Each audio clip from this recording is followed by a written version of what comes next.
अपने सर पर हाथ रखकर कहें, प्रभु यीशु, आप मेरे लिए मारे गए और प्रभु यीशु आप मेरे लिए गाड़े गए। प्रभु यीशु आप मेरे लिए मारे गए। प्रभु यीशु आप मेरे लिए गाड़े गए। प्रभु यीशु आप मेरे लिए जी उठे। प्रभु यीशु आज भी आप जीवित हैं। मैं आपका धन्यवाद देता हूँ। प्रभु मैं आपका धन्यवाद देता हूँ। प्रभु मैं आपका धन्यवाद देता हूँ। आप मेरे लिए मारे गए, आप मेरे लिए गाड़े गए और तीसरे दिन जी उठे और आज भी आप जीवित हैं। प्रभु मैं आपका धन्यवाद देता हूँ। पिता मैं आपका धन्यवाद देता हूँ। आपके बड़े कामों के लिए धन्यवाद देता हूँ। आपकी पवित्रता के लिए धन्यवाद देता हूँ। ओ जीसस, तेरे ब्लड में छिप जाता हूँ। आमीन। ओके, हम मंजू के साथ गीत गाएंगे।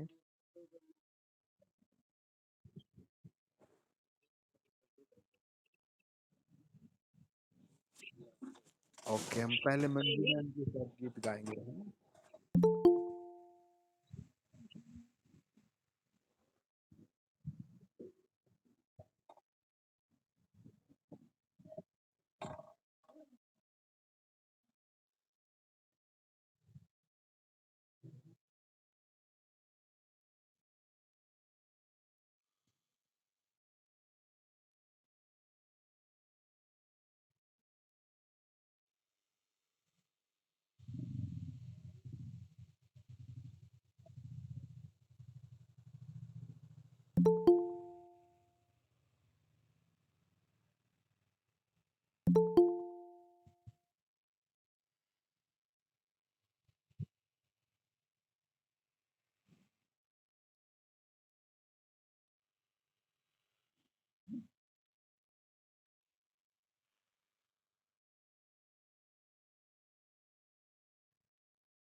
आमीन।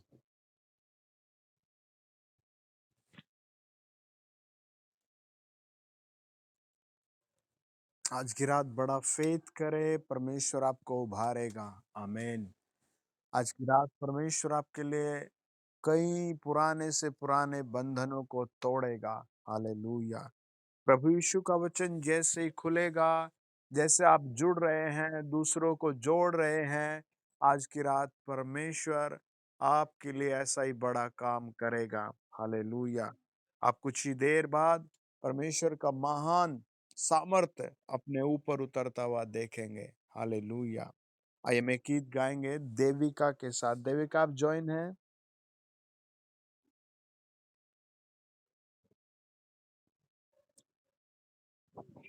जय मसीह।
मेरे साथ पढ़े आप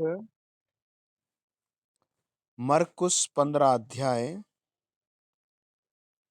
और 1 से लेकर 3 वचन। हम बीच बीच में कुछ गीत गाएंगे। जो लोग गीत गाना चाहता है वो तैयार रहे, फोन के पास ही रहे।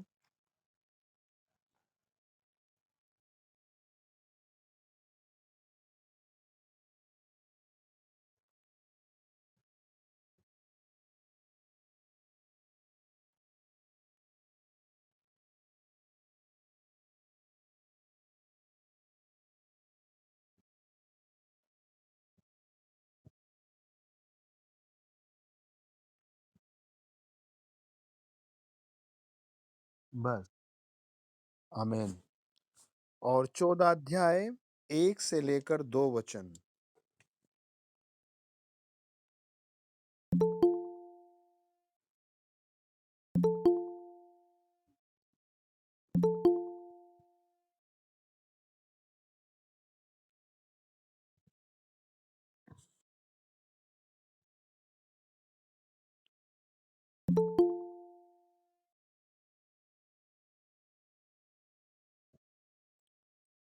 आमीन। अपना हाथ उठाइए। मेरे पिता, जितने लोगों के पास घर नहीं, आज की रात उन्हें घर की आशीष दी जाए। जिनके पास नौकरी की आशीष नहीं, उन्हें नौकरी की आशीष दी जाए। बिजनेस की आशीष दी जाए। जो प्रभु बीमार है किसी कारण, आंखें, पेट, किडनी, लीवर, वो सब चंगे हो जाएं। जिनको बच्चे नहीं प्रभु, आज की रात उनका गर्भ ठहर जाए। प्रभु, जो लोग नशे में धुत हैं, बुराइयों में धुत हैं, वो प्रभु यीशु नाम से छूट जाएं। ये वचन पढ़ा जाना, बहुत सी आत्माएं रिलीज हों, बहुत सी आत्माएं बचाई जाएं। जितने लोग मुझे सुन रहे हैं, उनको आज की रात पवित्र आत्मा का दान आए। उन सब को पवित्र आत्मा का वचन आए। वो प्योर उद्धार प्राप्त करें। वो अंधकार की ताकतों से, गरीबी से, कमजोरी से, बीमारी से, षड्यंत्र से छुड़ाए जाएं। प्रभु यीशु नाम में हर एक की सैलरी बढ़े। प्रभु यीशु नाम में हर एक को मार्गदर्शन आए। प्रभु पर पूरा भरोसा आए। रुकावटें समाप्त हो जाएं। यीशु के नाम में मैं हाथ रखकर दुआ करता हूं। आमीन। तो आप चेक करेंगे कि प्रभु आपको ब्लेस कर रहा है। हालेलुया। वचन बताता है, जब हम इस बात को देखते हैं कि आज के दिन या फिर बुधवार के दिन एग्जैक्टली, तो थोड़ा कैलकुलेशन करके भी यही दिन कुछ आसपास बैठता है कि प्रभु यीशु आज के पूरे दिन में और रात में कितनी घटनाएं, आ, या कितने वहां पर एक्शन हुए, घटनाएं घटी। तो पहली घटना यहां से शुरू होती है। ये 13 मरकुस और मत्ती 13 घटनाओं का जिक्र करता है, आज के पूरे दिन में और आज की पूरी रात में। और कल के दिन की अलग घटनाएं हैं, वो हम कल की रात प्रार्थना में जरूर देखेंगे। हालेलुया। कल आप लिंक शेयर जरूर करें, लोगों को इनवाइट करें। इस ऑनलाइन के माध्यम से मैं आपके घर में प्रभु बड़े बड़े चमत्कार करेगा और बड़ी बड़ी आशीषें भेजेगा। अब वचन को समझिए। वचन बताता है कि मरकुस 14 अध्याय लिखता है, मरकुस पवित्र आत्मा ने लिखा कि 2 दिन के बाद फसह और ए खमीरी रोटी का पर्व होने वाला था, है ना। ये ए खमीरी रोटी का पर्व निर्गमन 12 अध्याय से शुरू होता है। और लिखा है, प्रधान याजक और शास्त्री इस बात की खोज में थे कि उसे कैसे छल में या छल से पकड़कर मार डाले, परंतु कहते थे पर्व के दिन नहीं, कहीं ऐसा न हो कि लोगों में दंगा हो जाए, बलवा मच जाए। अच्छा, आप समझो बात को। उनका त्योहार होने वाला है ना। और वो सब धार्मिक गुरु हैं, लेकिन उनका जी किस चीज पर लगा है? प्रभु यीशु मसीह को पकड़वाने पर, है ना, मार डालने पर। कई बार आदमी धर्मी नहीं रहता, बहुत गुस्सैल हो जाता है, या फिर बहुत अलग व्यक्ति बन जाता है। वचन बताता है कि उनका पर्व था, उनका त्योहार था। और वो, देखो लिखा है, प्रधान याजक, है ना, और शास्त्री। शास्त्री कौन होता है? जो वचन को बहुत डीपली समझता है है ना, जो धार्मिक चीजों को पढ़ते हैं। और याजक कौन थे? जो परमेश्वर के घर में हमेशा बलिदान करते थे, है ना। आज भी हम दुनिया में बहुत लोगों को देखते हैं जो बहुत धर्मी बन जाते हैं, बहुत ज्ञान कर लेते हैं, लेकिन स्वाभाविकता खो देते हैं, है ना, रहम खो देते हैं, दया खो देते हैं। अब वचन बताता है, देखो पढ़ो, मत्ती 26 अध्याय 1 से 5।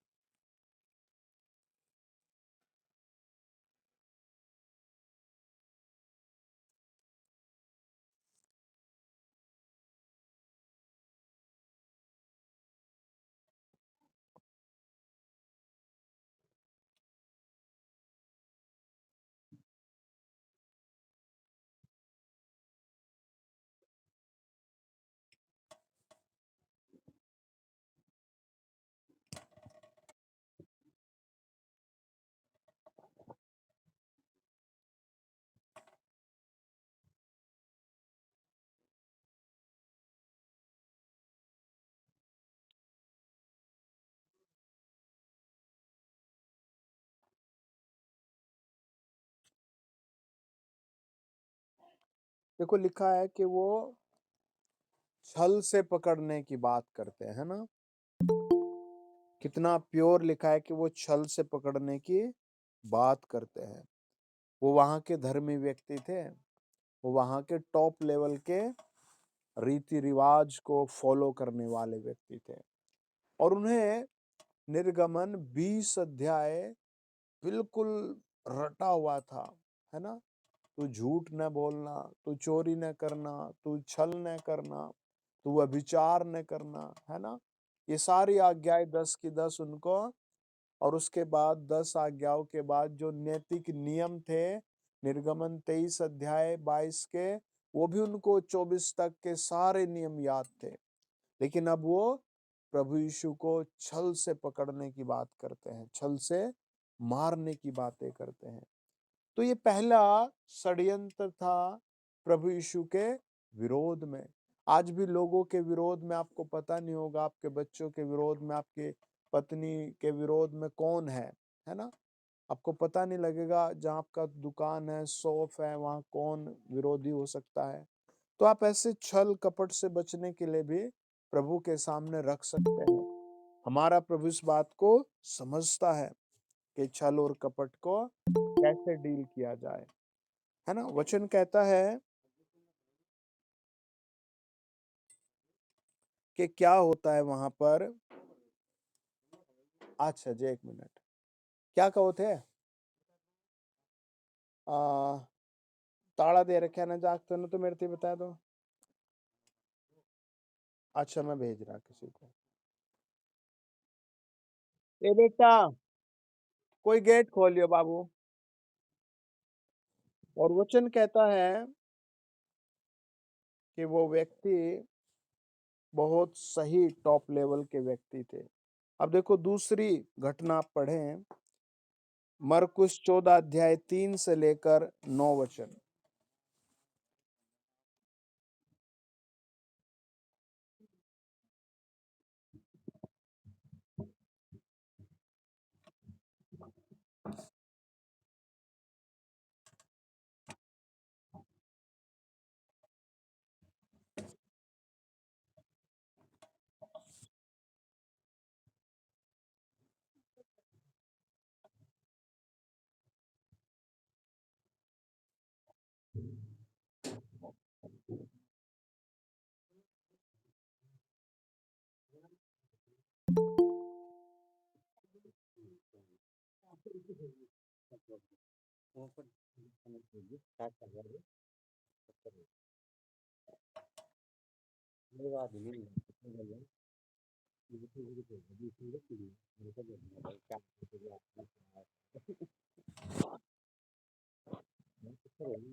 मम्मी ये सब भी देना है।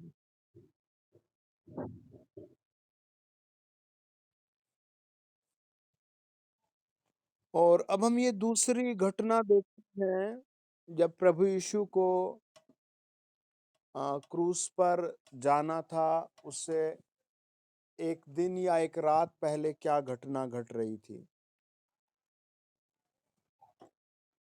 ये दूसरी घटना है कि एक बहन आई। इस घटना को हम यूहन्ना 12 अध्याय में पढ़ते हैं, मत्ती 26 अध्याय में पढ़ते हैं, लूका में पढ़ते हैं।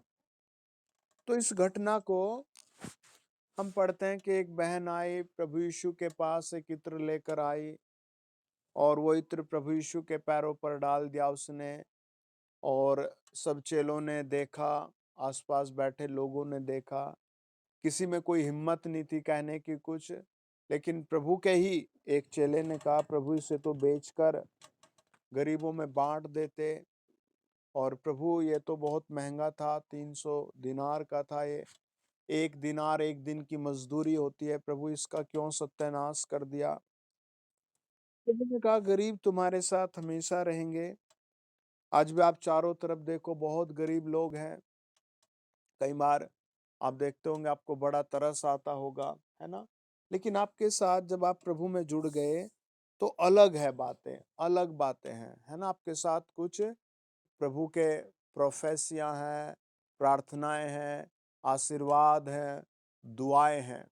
तो जो कुछ प्रभु है, वो हमें प्रभु को देने से कभी हिचकिचाना नहीं चाहिए। जो हमें प्रभु को भेंट देनी है, दशवांश देना है या समय देना है, उसके लिए हमेशा प्रभु को हमें धन्यवाद के साथ देना चाहिए। और जब एक व्यक्ति, आम आदमी, गरीब आदमी भी प्रभु को दिल चौड़ा करके देता है, तो वो स्वर्ग के राज्य में लिखा जाता है और इस पृथ्वी पर भी वो 100 गुना उसको मिलता ही मिलता है।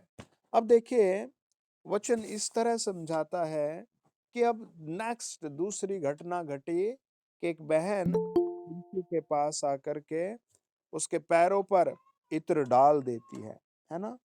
ये दूसरी घटना थी। ये बहुत लोगों ने वहाँ देखी, बहुत लोगों ने समझी और बहुत आनंद फ़ील किया, है ना? बहुत सीखा वहाँ पर लोगों ने। अब देखो, इस घटना में हम एक चीज़ को देखते हैं कि प्रभु यीशु को वो इतना महँगा चीज़ दे रही है और उसके बाद तुरंत देखो क्या रिएक्शन है। 10 और 11 भी पढ़ें।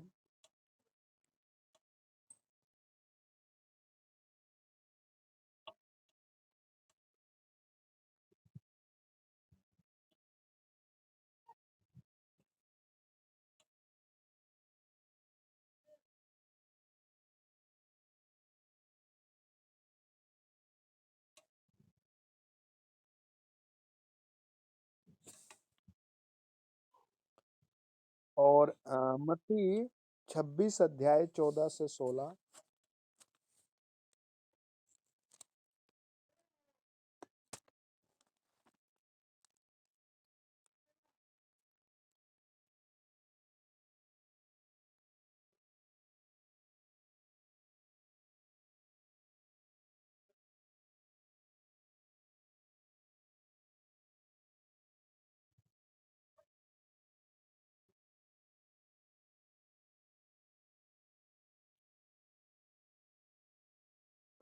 देखो, इसने इसने कहा, अगर मैं प्रभु यीशु को पकड़वा दूं तो तुम मुझे क्या दोगे, है ना?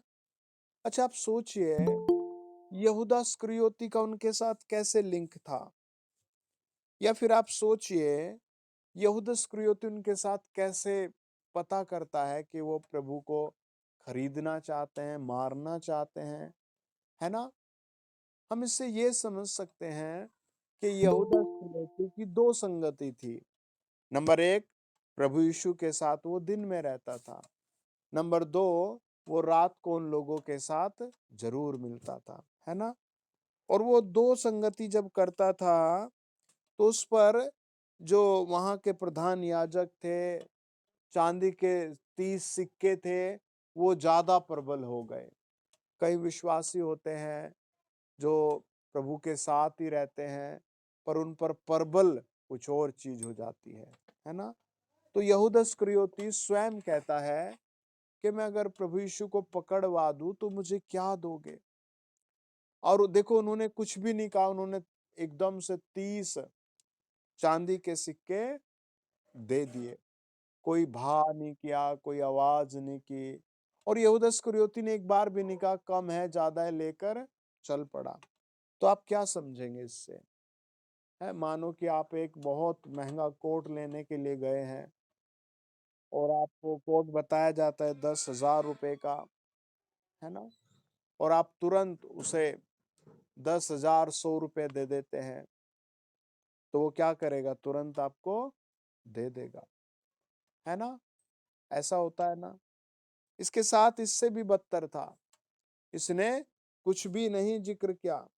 इसने कहा तुम मुझे क्या दोगे? उसने तुरंत 30 सिक्के तोलकर दे दिए। मैं सोचता हूँ यहूदा इस्करियोती को कहाँ से आइडिया आया होगा 30 चांदी के सिक्कों का भी, है ना। और वो लेकर चल पड़ा, उसने कुछ भी नहीं बोला। लिखा है वे यह सुनकर आनंदित हुए और उसको रुपए देना स्वीकार किया, और वह अवसर ढूंढने लगा कि उसे किस प्रकार पकड़वा दे। अभी अभी इससे पहले 300 दिनार का प्रभु यीशु के पैरों पर इत्र डाला गया था। और यहाँ यहूदा इस्करियोती 30 चांदी के सिक्कों पर प्रभु को सौदा कर लेता है ना। कई बार विश्वासी संसार एक बच्चे के ऊपर बहुत प्रभाव डालता है, एक बहन के ऊपर या किसी के ऊपर बहुत प्रभाव डालता है। आपको जब भी कोई चीज प्रभावित करे तो आप प्रभु के चरणों पर आ जाए। जब भी मोटर कार हवाई जहाज प्रभावित करे, आप प्रभु के चरणों पर आ जाए। जब भी कोई फैशन कोई ऐसी चीज आपको प्रभावित करे, आप प्रभु के चरणों पर आ जाए और प्रभु से कई बार कहें प्रभु तू मुझे ये दे, पर ऐसा ना हो कि ये मुझे तुझसे दूर कर दे, मुझे अपने नजदीक ला। और देखो वो 300 दिनार के बलिदान को नहीं समझ पाया, कई बार हमें समझना होगा। अब उसके बाद देखो क्या घटना घटी। पहली, प्रभु यीशु को षड्यंत्र करके पकड़ना। दूसरा, प्रभु यीशु का अनॉइंटिंग करना, अभिषेक करना। और फिर तीसरा था यहूदा इस्करियोती का डीलिंग करना, उन लोगों से मिलना, है ना। देखो लिखा है कि यहूदा इस्करियोती वो जगह जानता था, है ना। और वो दूसरी जगह भी जानता था, कौन सी? जहां पर महायाजक रहते थे, जहां पर 30 चांदी के सिक्के तोलकर दिए गए। इन दोनों के बीच, है ना। कई बार हमें ज्यादा नॉलेज की जरूरत नहीं रखनी चाहिए, केवल हमें प्रभु यीशु से प्रार्थना करनी आनी चाहिए, अपना धन्यवाद देना आना चाहिए, है ना। हमें बहुत प्रभु के साथ जुड़ना आना चाहिए। कई बार बहुत ज्यादा नॉलेज भी हम खराब कर सकती है, पागल कर सकती है लोगों को, है ना। हमें बहुत धीमी आवाज प्रभु की सुननी चाहिए। कई बार आपको भोर में उठकर या फिर एकांत में बैठकर कहना चाहिए प्रभु मुझे अपनी धीमी आवाज सुना, है ना। मुझे अपनी प्यारी सी आवाज सुना, है ना। कई बार कुछ बहुत साउंड होता है तभी आराधना होती है, लेकिन कई बार हमें बहुत ठंडे से स्वभाव में प्रभु के सामने जाकर कहना चाहिए प्रभु मुझे अपना दर्श दिखा। लेकिन यहूदा इस्करियोती प्रभु का दर्श नहीं देख पा, कोई दर्शन नहीं था उसके पास। उसके बाद देखो अगली घटना क्या घटी। पढ़े मरकुस 14 अध्याय 12 से लेकर 21।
आमीन। और वचन बताता है कि ये चौथी घटना थी जब प्रभु यीशु को क्रूस पर जाना था, उससे पहले की यहाँ प्रभु चेलों के साथ है। जब 3 से हम 9 वचन में पढ़ते हैं, प्रभु यीशु अपने चेलों के साथ है। सिमोन नाम के एक कोढ़ी को प्रभु ने चंगा किया था। हजारों हजार कोढ़ियों को प्रभु ने चंगा किया था। तो कुछ कोढ़ी बहुत चौड़ा दिल करते थे, और लिखा है 14 अध्याय के 3 वचन में कि जब वह बेतनिया में शमौन कोढ़ी के घर में भोजन करने बैठा था, है ना? एक कोढ़ी के घर में भी प्रभु भोजन करने बैठा था। तो हमें प्रभु को भेंट देने में, है ना, कभी वो नहीं करना चाहिए तुच्छता। प्रभु को दिल में हमेशा प्यार है हमारे लिए। और यहाँ प्रभु ने भोजन किया था, चेलों के साथ थे दिन के सफर के बाद। अब वो रात का प्रयोजन है ये। चेले सोच रहे हैं कहाँ से खाने का इंतजाम होगा, कहाँ से, कहाँ, हमारे पास तो कोई ठिया भी नहीं है या कोई ऐसा प्लेस भी नहीं है ना? और ऐसे चेलों के मन में बहुत सवाल चलते रहते थे। और चेले प्रभु के सामने थे, प्रभु से पूछ रहे थे या बात कर रहे थे। और वचन बताता है प्रभु उनके लिए कैसा प्रयोजन करता है। आज की रात प्रभु आपके लिए भी एक बड़ा प्रयोजन करेगा। और लिखा है, देखो, उसके चेलों ने उससे पूछा, है ना? हमें भी बहुत बार अपनी प्रार्थनाओं के बोझ के साथ साथ प्रभु से कुछ पूछना चाहिए। प्रभु, क्या मैं वहां जाऊं? मैं अपने बच्चों को वहां भेजूं या ना भेजूं? है ना? एक भाई था, बहुत अच्छा था। उसको एक लड़की पसंद आ गई। उसने बहुत रो रो कर प्रार्थना की, प्रभु मेरी इससे शादी करा दे। और बहुत जगह प्रार्थना कराई, और फाइनली शादी हो गई। लेकिन शादी होने के बाद भी कोई बेस्ट प्रयोजन नहीं रहा।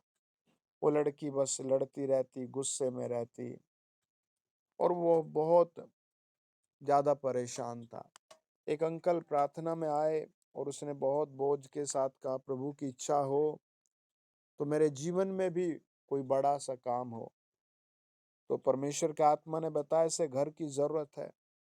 उसके लिए प्रार्थना की, और उसने एक दिन मीटिंग करते हुए कहा कि मुझे कभी उम्मीद नहीं थी प्रभु इतना बड़ा प्रयोजन मेरे लिए घर का कर देगा, है ना?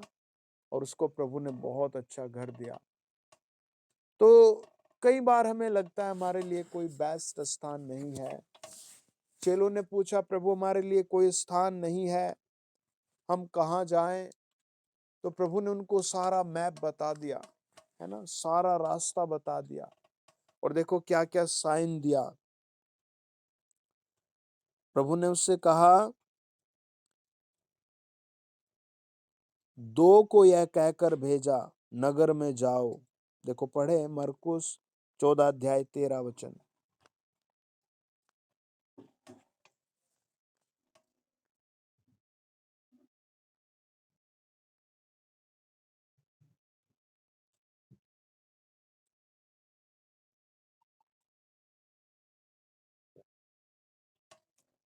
है ना? प्रभु ने उनको साइन दिया कि जाओ, और तुम्हें एक व्यक्ति मिलेगा जो क्या ले रहा होगा? घड़ा ले रहा होगा, है ना? प्रभु ने उसको घड़ा लिए हुए जाते देखा, और दिखाया कि जाओ, तुम्हें वो व्यक्ति मिलेगा, उसके पीछे हो लेना। और वो चल पड़ा, और वो दोनों जाते हैं, और जाकर क्या देखते हैं? और वह जिस घर में जाए उस घर के स्वामी से कहना, प्रभु यीशु कहता है कि मेरी आज रात की जो सेवा है, जिसमें मैं अपने चेलों के साथ फंसे खाऊं, कहाँ है? वह तुम्हें एक सजी सजाई और तैयार की हुई बड़ी अटारी दिखा देगा। वहां हमारे लिए तैयारी करो, है ना। 15 वचन कहता है, सजी सजाई अटारी। हमारा फेथ भी प्रभु के साथ ऐसा ही होना चाहिए। प्रभु मुझे भी बता, है ना, वो सजी सजाई अटारी। और कितनी बड़ी बात है कि प्रभु यीशु अपने चेलों का बोझ, चिंता, जो उनकी एक इच्छा थी, वो कैसे डाउन करता है, कम कर देता है, हटा देता है ना। प्रभु के पास आपके बच्चों के लिए भी, आपके भविष्य के लिए भी ऐसी योजनाएं हैं। हमें हर चीज को प्रभु के ऊपर भरोसे के साथ रखना जरूरी है, विश्वास के साथ, बड़े बोझ के साथ, इत्मीनान के साथ। और प्रभु का वचन कहता है, चेले निकल कर नगर में आए और जैसा प्रभु यीशु ने उनसे कहा था वैसा ही पाया और फसह तैयार किया। क्या पाया? एक आदमी घड़ा लेकर जा रहा था, उसके पीछे चल पड़े और क्या देखा कि वो जहां पहुंचता है उसके मालिक से वो कहते हैं, प्रभु यीशु का आज की रात डेरा तेरे यहाँ है। अच्छा, ये कौन हो सकता है? क्या ये जक्कई हो सकता है या ये मत्ती हो सकता है? मत्ती क्या था? बेस्ट कलेक्टर था और जक्कई मत्ती का भी बड़ा अधिकारी था। या फिर प्रभु ने किसी ऐसे बीमार को चंगा किया था, है ना, कौन हो सकता है? या प्रभु ने एक अनजान व्यक्ति को चुना? ये भेद की बात है, जब आप स्वर्ग जाएंगे तो इसका पता जरूर लगेगा। हालेलुया। और कहता है, देखो अब यहाँ एक भेद खुलता है ना। पढ़े 22 से 26।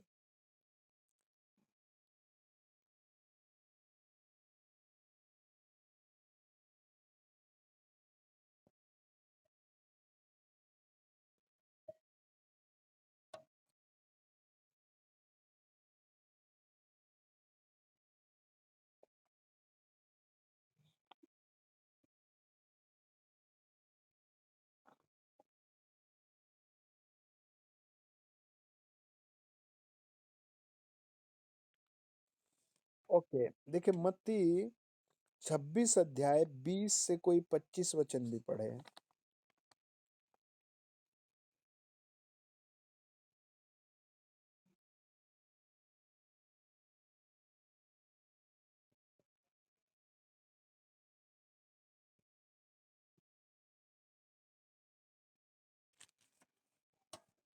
और वचन बताता है,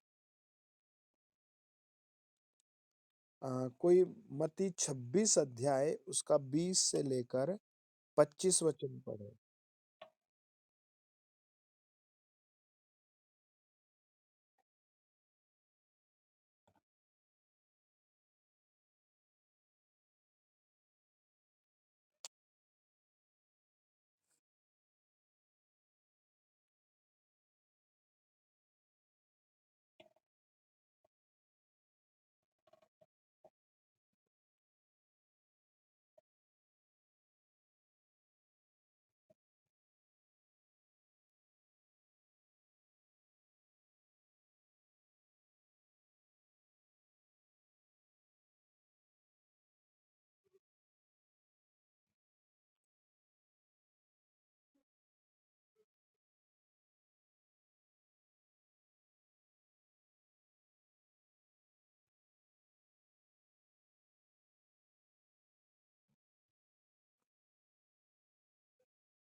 वचन बताता है, देखो ये एक बड़ी विचित्र मेज लगी है ना।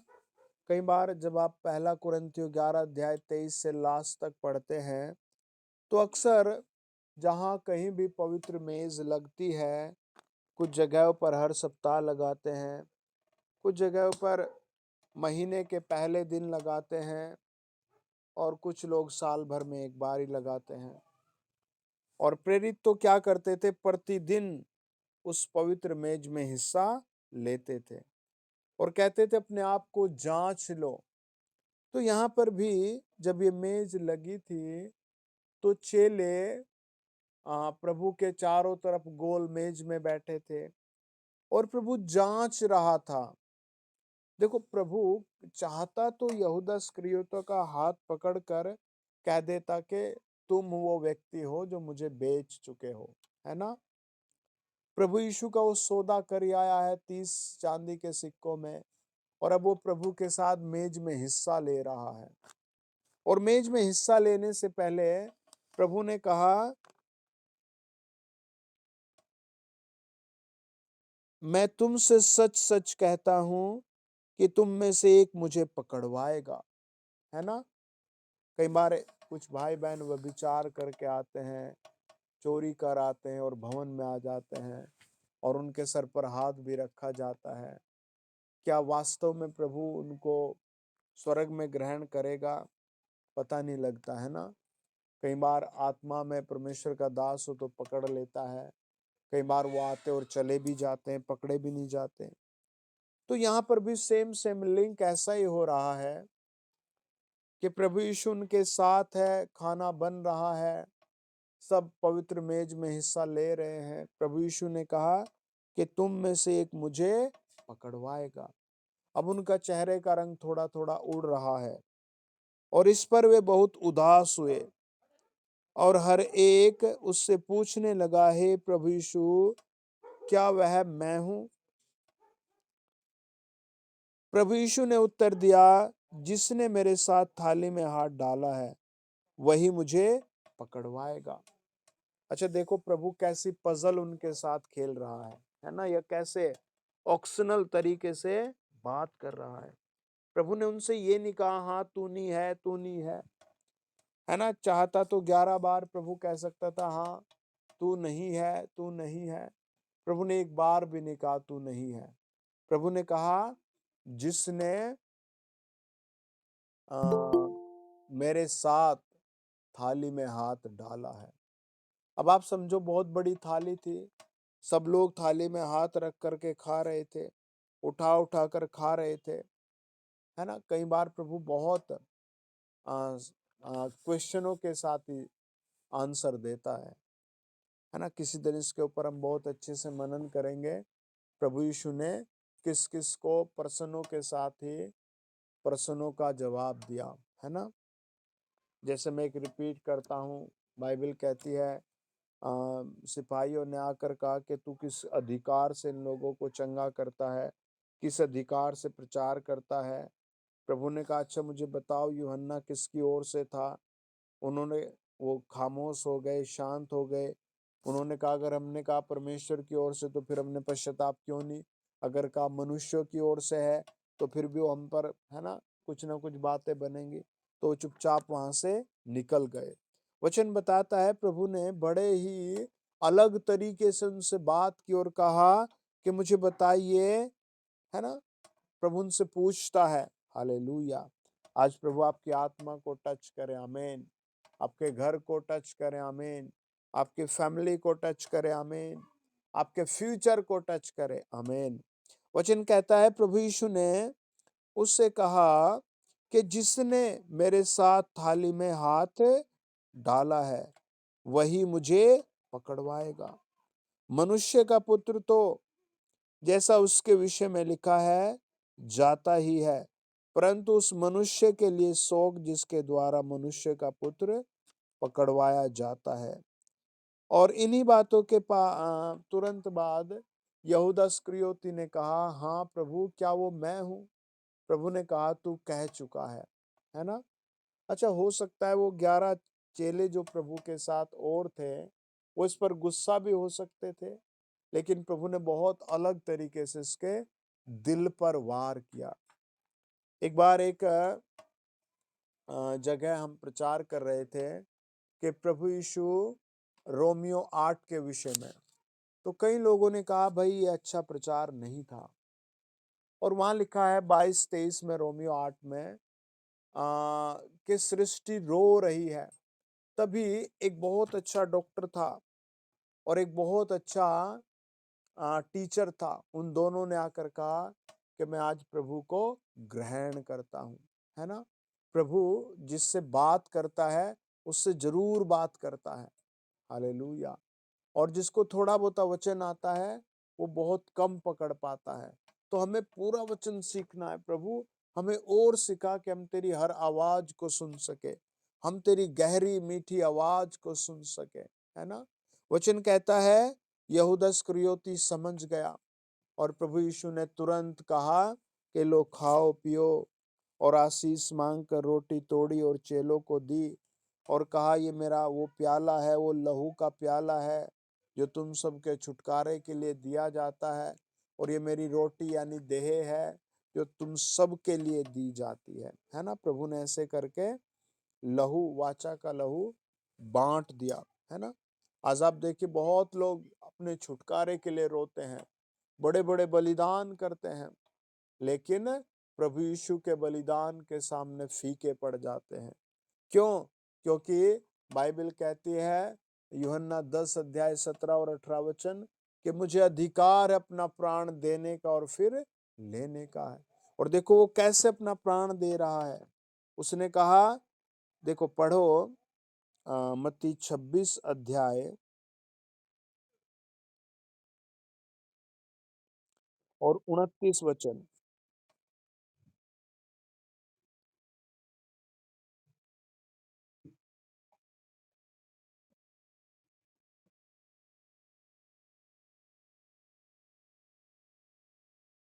है ना? न्याय ना पीऊं, जजमेंट ना पीऊं, है ना? कितनी बड़ी बात प्रभु ने कही। कई बार हमें एहसास नहीं होता प्रभु की मृत्यु का, बहुत बार एहसास नहीं होता प्रभु यीशु के बलिदान का, लेकिन हमें प्रभु के सामने नरमता से बैठना चाहिए। प्रभु मैं तेरी बातें सुन सकूं, प्रभु मैं तेरे राज्य को समझ सकूं। देखो पढ़ो मेरे साथ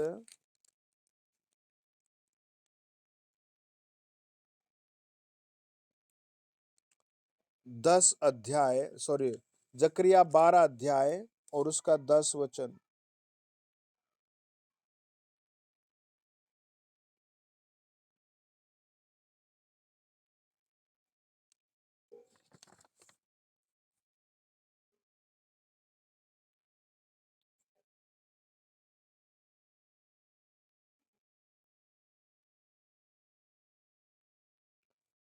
आमीन। वचन बताता है, प्रभु यीशु ने प्याला लिया और अपने चेलों को बांट दिया और कहा, लो इसे खाओ पियो, है ना? और मैं तो तब तक भूखा रहूंगा जब तक तुम स्वर्ग में ना पहुंच जाओ। वास्तव में स्वर्ग एक बहुत सुंदर जगह है, जहां प्रभु यीशु मसीह ने अद्भुत शांति के स्थान आपके प्राणों के लिए, आपकी आत्मा के लिए बनाया है। और ये एक ऐसी घटना थी जहां प्रभु यीशु मसीह का मिलन था चेलों के साथ। हालेलुया, है ना? देखो ये कौन सी कितने नंबर की घटना थी? वचन बताता है, पहले प्रभु यीशु के विरुद्ध षड्यंत्र, फिर प्रभु यीशु का अनॉइंटिंग वेलकम, फिर यहूदा इस्करियोती का धोखा, फिर चेलों के साथ फसह खाया जाना, है ना? फसह का प्रयोजन। और अब हम देखते हैं कि पतरस के इनकार की भविष्यवाणी। पढ़े मेरे साथ मरकुस 14 अध्याय 27 से 31 वचन।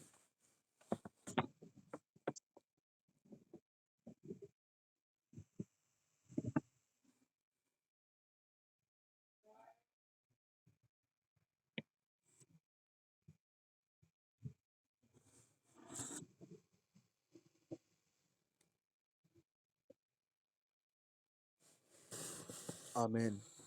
अच्छा निशा बहन, आप गीत गाएंगे? आप ज्वाइन हैं? कोई भी एक क्रूस का गीत गा दीजिए, क्रूस से रिलेटेड।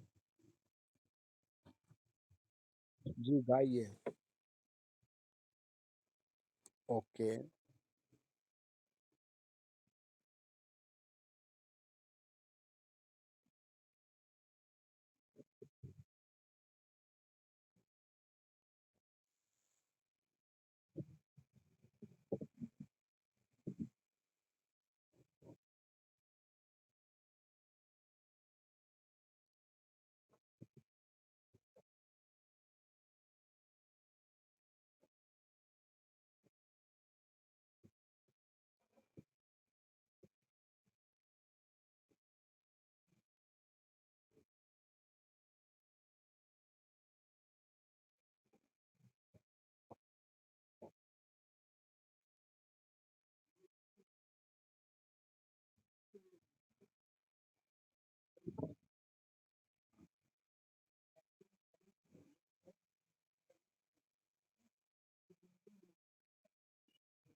ओके, एक गीत और गाइए कोई बहन।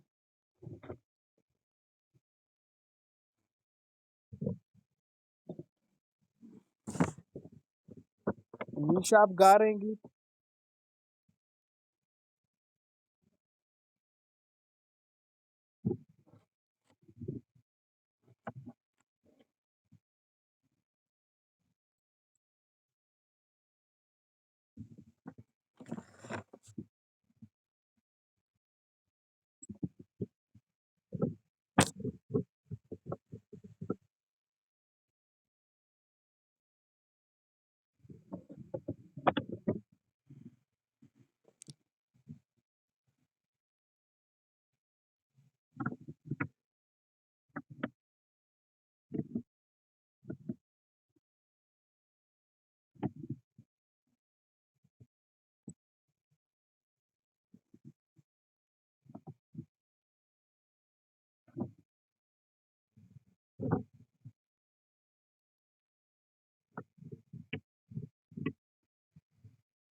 ओके, कोई एक और गीत गाएगा?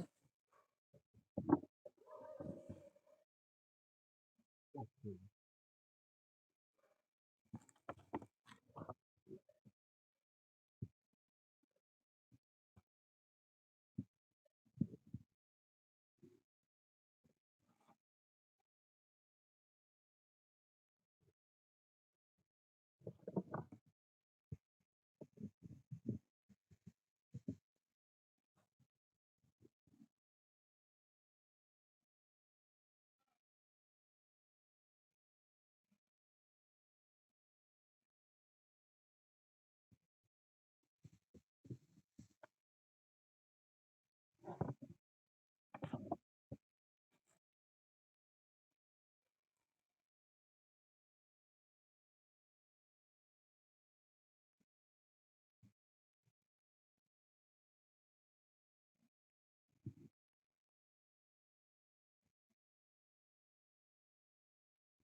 Okay, James.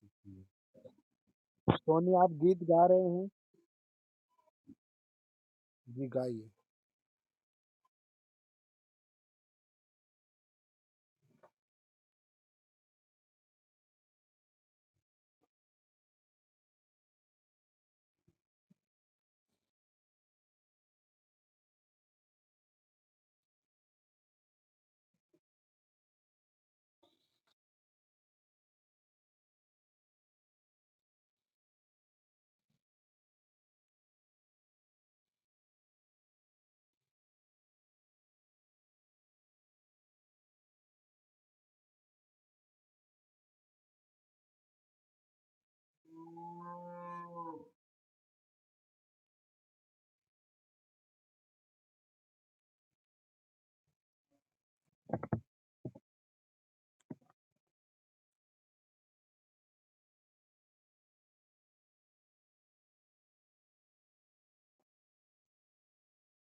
आमीन।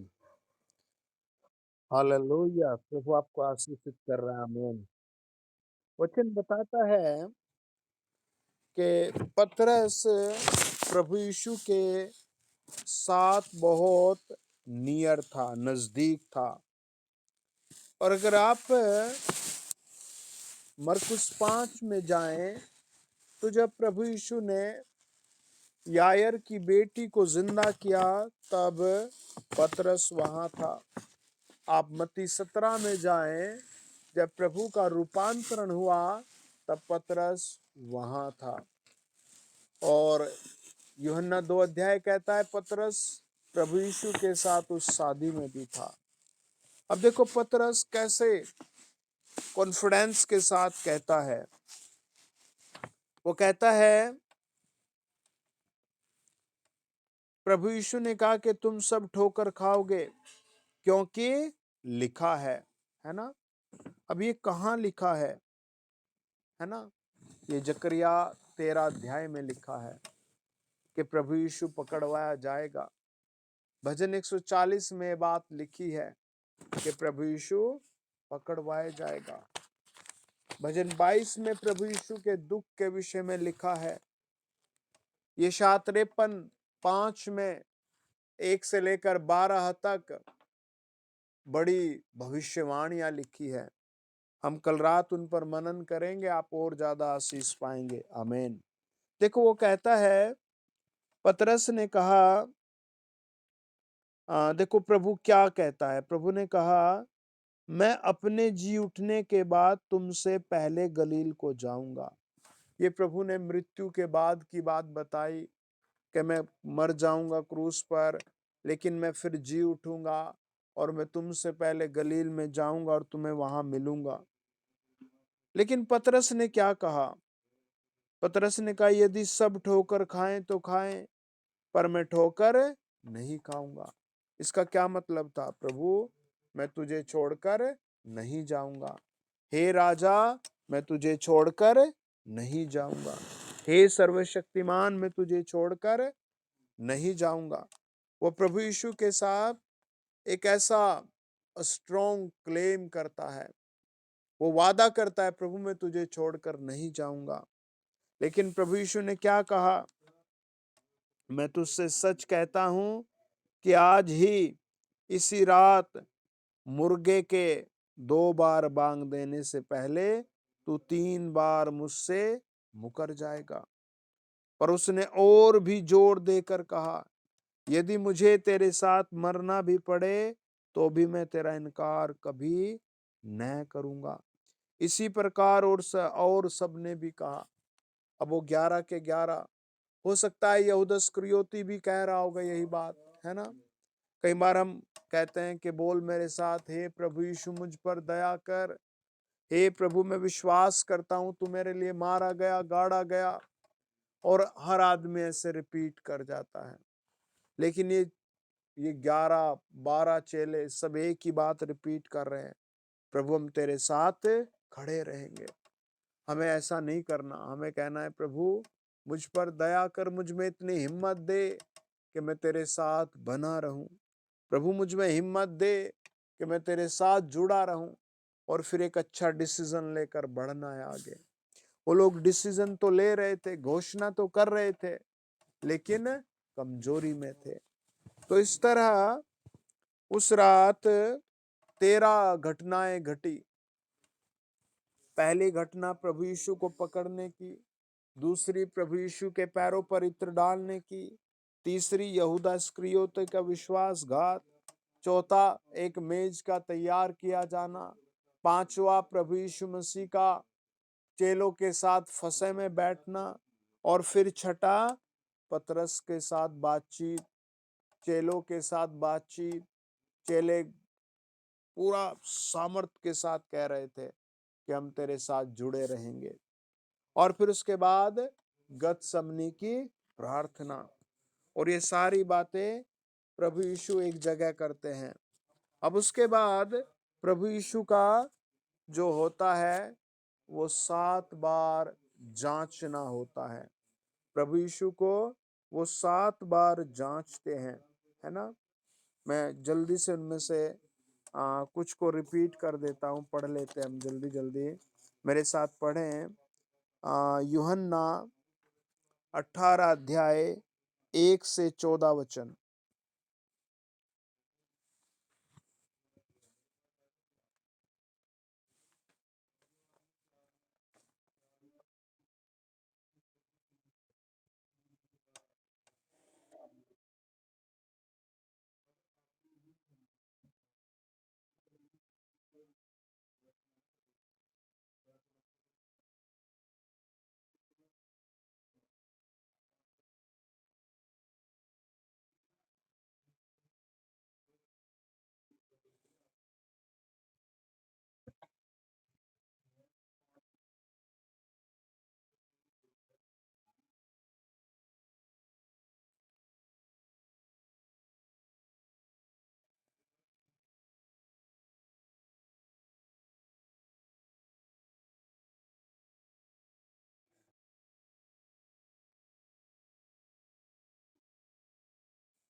बस। तो हम पहला देखते हैं, जो पहला प्रभु यीशु को जाँचते हैं वो, है ना? उस रात प्रभु यीशु पर 7 तरह के मुकदमे थे, या 7 तरह की बातें थी, या 7 तरह का प्रभु को जाँचा गया था। और वचन कहता है कि प्रभु यीशु अपने चेलों के साथ बगीचे में थे। यहूदा इस्करियोती सेना को ले आया, है ना? लिखा है, देखिए, वचन बताता है 3 में, तब यहूदा सैन्य दल को और प्रधान याजकों और फरीसियों को ओर से प्यादों को लेकर दीपकों और मसालों और हथियारों को लिए हुए वहां आया। तो ये एक पूरी बटालियन थी। बटालियन में 6,000 लोग थे, 6,000 सैनिक थे, और उसके साथ बहुत सारे महायाजक भी थे। ये सब थे, प्रभु यीशु को पकड़ते हैं, और वहाँ कुछ हाथापाई होती है। पतरस एक परिपक्व व्यक्ति था, लेकिन गुस्से में फिर भी तलवार चला देता है, और मलखूस का कान कट जाता है, और प्रभु मलखूस का कान उस समय भी ठीक कर देते हैं, जोड़ देते हैं, है ना?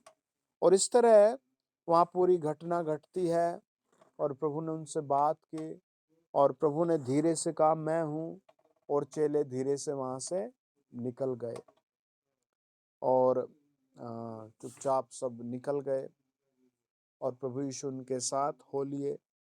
और देखो, प्रभु को वो लिखा है 12 में, तब सिपाहियों और उनके सूबेदार और यहूदियों के प्यादों ने यीशु को पकड़कर बांध लिया, है ना? ये क्या तरीका था? ये शायद उनका रीति रिवाज होगा ऐसा, या फिर उनका तरीका होगा, है ना? और उन्होंने पकड़ लिया, और वो प्रभु को ले चले। एक बार हम मीटिंग कर रहे थे ऐसे, और कोरोना वायरस का समय था शायद, और उस दिन हमें पता नहीं था कि आज पूरा दिन बंद है, और किसी ने शिकायत कर दी, और पुलिस आ गई। मैं पुलिस से मिला, और जितने लोग थे मैंने उनसे कहा, आप जाइए। और जब दुआ की थी, कई बीमार चंगे हुए थे उसी समय, बहुत सारे लोगों से दुष्ट आत्मा निकली थी। तो उन पुलिस वालों को मैंने बहुत सही तरीके से समझा कि सर ऐसे ऐसे है।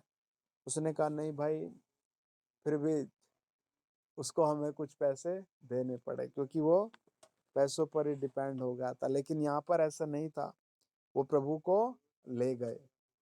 और वचन बताता है कि वो प्रभु को बांध कर ले जाते हैं, और कहाँ लेकर जाते हैं? हन्ना के पास ले गए, क्योंकि वह उस साल के महायाजक कैफा का ससुर था। और यह वही कैफा था जिसने यहूदियों को भविष्यवाणी दी थी कि हमारे लोगों के लिए एक व्यक्ति मारा जाएगा, एक पुरुष मरना अच्छा है। तो यहाँ पर ये पहला प्रभु यीशु को एक राजनैतिक या धार्मिक मुकदमा था, जहाँ पर पकड़कर ले गए, और अब वो उसको पकड़कर ले गए हैं, और वहाँ पहली बार जांचना शुरू करते हैं, प्रभु से बातचीत करते हैं। और मत्ती 27 अध्याय 1 से 2 वचन कहता है कि वो प्रभु यीशु को फिर महासभा में ले गए, है ना? और फिर वो 28 से 38 में लिखा है यूहन्ना में, कि पिलातूस के पास लेकर गए, और पिलातूस ने भी बहुत अच्छी तरह प्रभु से सवाल किए, बहुत अच्छी तरह पूछा, बहुत अच्छी तरह सवाल जवाब किए, है ना? और देखो वो क्या कहता है, पढ़े यूहन्ना 18 अध्याय 34 वचन।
और वो इस तरह इसी वचन में 38 में कहता है, यह कहकर वह फिर यहूदियों के पास निकल गया और उस उनसे कहा, मैं तो उसमें कुछ दोष नहीं पाता, है ना? और पिलातुस ने आप प्रभु को जांचा और कहा, मैं इसमें कोई दोष नहीं पाता। आइए प्रार्थना करें, हम कल रात भी मीटिंग करेंगे। आप सबको लिंक शेयर करना है, जुड़ना है और अपनी गवाही जरूर शेयर करनी है। आमीन। अपने सरों पर हाथ रखें। पिता परमेश्वर, हम आपका हाथ आपके बच्चों पर रख रहे हैं। जो भेंट नहीं भेज पाते उन्हें ब्लेस कर वो भेज सके। जो प्रभु जी दसवांश नहीं दे पाते उन्हें ब्लेस करके वो दे पाए। जो प्रभु बिना नौकरी के हैं, हमारी प्रार्थना आज की रात उनकी नौकरी बढ़े। और जिनके पास काम नहीं, पवित्र आत्मा उन्हें काम की आशीष आए। और इस ऑनलाइन प्लेटफॉर्म के माध्यम से जाति जाति, राज्य राज्य, देश देश प्रभु ब्लेस किए जाए। और प्रभु जितनों के पास बच्चा नहीं, आज की रात उनके गर्भ में बच्चे की आशीष ठहरे। जितनों को बुरे बुरे ड्रीम आते वो सब उससे आजाद हो जाए। और जिनके घरों में अभी भी शराब है, वो यीशु मसीह के नाम से निकाल दी जाए। प्रभु हमारी प्रार्थना है, तेरे स्वर्गदूत आकर ब्लेस करे, ब्लेस करे, ब्लेस करे, ब्लेस करे। मैं घोषणा करता हूं, ब्लेस हो जाए। जितने लोग ज्वाइन हैं, जो लिंक शेयर करेंगे, लोगों को इनवाइट करेंगे, कल रात की मीटिंग में ज्वाइन होंगे, वो सब कल तक प्रभु बड़ी गवाही को पाए। वो सब अपने घरों में जेब में मिराकल देके, अपने हाथ में मिराकल देके, अपने दोस्त मित्र रिश्तेदारों को पड़ोसियों को बचा सके।